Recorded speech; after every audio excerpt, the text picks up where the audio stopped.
Oh, come on inside. How about a cup of coffee?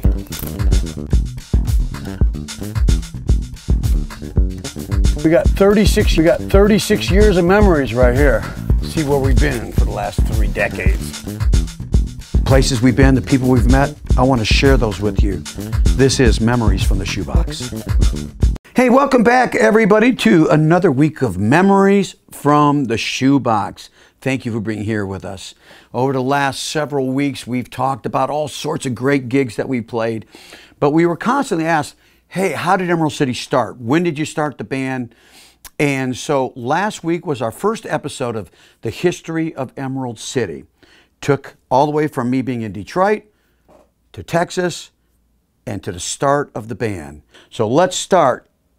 It's the 80s. So when I started going through all of our pictures, all of our videos, all of our CDs, I realized that there was so much information and I couldn't quite remember everybody that was in the band through that decade of the 80s.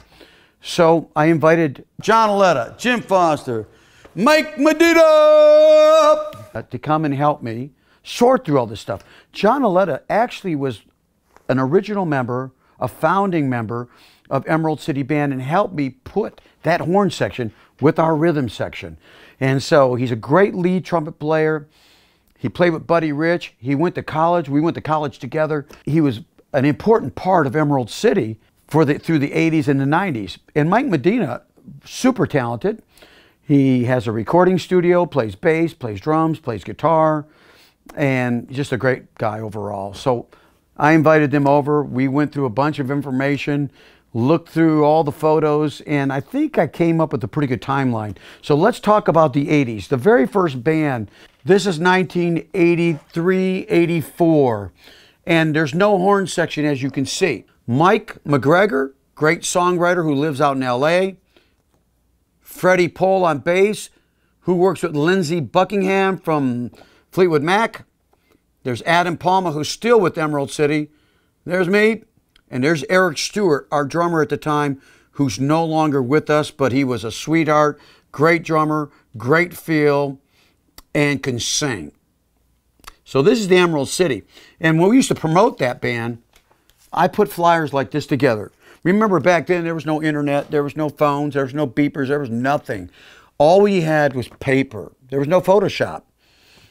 So we created these kind of flyers that we handed out ourselves. And see the Marriott. Anybody out there remember the Marriott Quorum? Going to party at the Marriott Quorum. Well, that's the Marriott I'm talking about right here. See the band, overlaid the band picture, put some sunglasses on everybody, gave everybody a mustache. That's kind of Photoshop we did in real time. Emerald City. Check this one out. This is another promo piece. Anybody out there remember Isadora's? I think it was a club attached to a hotel. Somewhere on 635. That's Isadora's. Got a little horn section here, jamming. Right here, we got Mario the Hitman, Tony the driver, Sylvester. My picture already fell off. I don't know where that's at. But this is how we promoted the band back in the mid-80s. So we had to add a horn section. So let me introduce you to the very first horn section that we had. Rodney Booth on second trumpet, John Aletta on lead trumpet, Bimbo on saxophone, and Dave Butler. Now here's a photo of the guys 40 years later. Except this is Mario Cruz on sax. Mario played some sax before Bimbo. We're still 83, 84, and we're able to play some jobs just with the rhythm section, just with this band, because we couldn't afford to add horn section. Our horn section was actually playing at the Grand Kempinski, the Intercontinental, which was on the toll road in Addison. They were doing shows with Ella Fitzgerald. I don't know if you remember Lou Rawls, Andy Williams, all these kind of folks. They were doing a show. After they got done, they'd come and jam with Emerald City. Once we put the band together, the first gig we did with the horn section was called Sunday Nights at Club Memphis. Let me show you this photo. This is between 1984 and 1985. This is Emerald City behind Club Memphis, sitting on a loading dock. Let me introduce some of the people. This is Bimbo on sax, A.D. Washington on percussion, Chris Broadhurst on keyboards, John Aletta, who you already met, Adam Palma.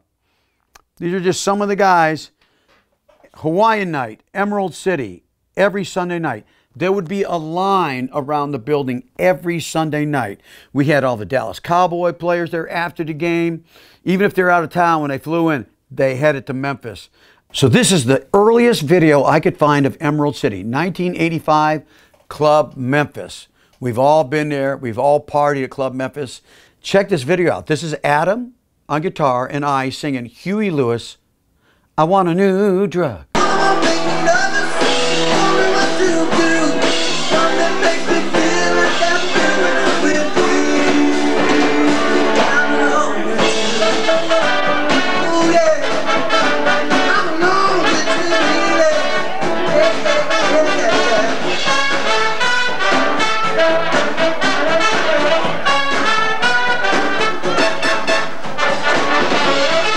Look at the horn section. That's Ronnie. That's Mike Strickland on saxophone. That's Dave Butler, John Aletta. So around 1985 to 1986, this is the lineup for Emerald City. Check it out. John Aletta, lead trumpet, and we introduced you Ron Jones on saxophone. Some of you remember Ron from 4 episodes ago, Cinco de Mayo performance, 1989. He was still in the band. Incredible sax player. When I go back and hear the tapes now, I can't believe how great he is on the saxophone because he got it. He knew the style. Some sax players can play bebop, play jazz, put them in a pop setting, and they just don't sound right. Ron knew what to play. Great sax player. We have Steve Fossett, still a close friend of mine, lives here in Dallas. Keyboard player. He's gone on to write music for television and film. Sanford Hayes, he's the entertainer. Guy, great bass player, but man, he was a dancer, and everybody loved the energy that Sanford Hayes brought to the band. Adam Palma, he's still in Emerald City today. And also Steve Slayton on drums. Steve Slayton was a great drummer, and the reason why I love Steve so much is that he was solid. Okay, he wasn't flashy. He didn't have a lot of North Texas chops, but he was solid. And his time was impeccable. You could cut records to him. He didn't speed up. He didn't slow down. And with this kind of music, you can't have somebody that overplays. So I have a special treat for you. Take a look at this video I'm going to show you right now. Emerald City, Padre Island, 1986 for spring break. Now think about that for a minute. Thousands and thousands of people everywhere. And they book us not for one night, not for 2 nights, but for 2 weeks. But we came out alive. I can't believe it. I mean, think about it. Every night was like the most high energy party you can imagine. And check out the band playing right here in this ballroom. This is Padre Island, 1986 with this band.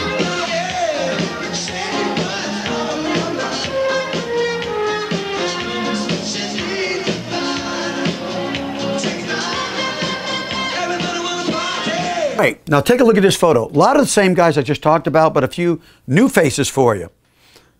Right here, Mike Medina joins the picture. This is 1987 or so. Mike Medina on bass. Dave Barnett on guitar. Incredible guitar player. Has his own band, has his own recording studios, great songwriter.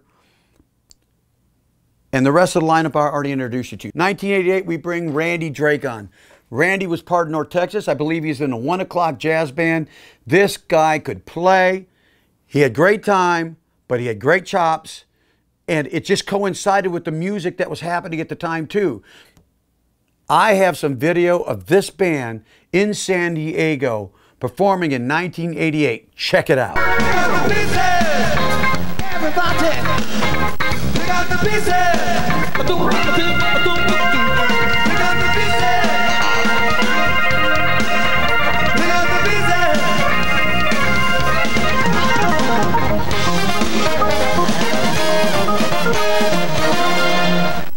We're talking 1987 and 89. This is the same band that I just showed you, except I introduced you on the drums. Dan Wojciechowski. You remember 4 episodes or so on Memories from the Shoebox. We played for you Cinco de Mayo, a live performance. That was Dan Wojciechowski on the drums. I told you he is the sweetest guy in the world, nicest guy in the world. and multiply that times 2 for his drumming. So he's an incredible drummer, all-around great guy. Plays with Peter Frampton now. He's been with Peter Frampton for the last 10 years at least, I'm guessing. So this is the band from 88 to 89 of November. November 1989, Ron Jones, Dan Wojciechowski, Mike Medina, Dave Barnett, and Chris Broadhurst leave the band, and they go on to bigger and better things. And all that's left, November of 1989, is John Aletta, Dino, and Dave Butler. So, I've got to put a band together, and I have 30 days to do it, because our first Christmas party is the second week of December 1989. Next week, part 3, History of Emerald City. I'm going to tell you how I put that band together, who the players were, and how the musical style changed.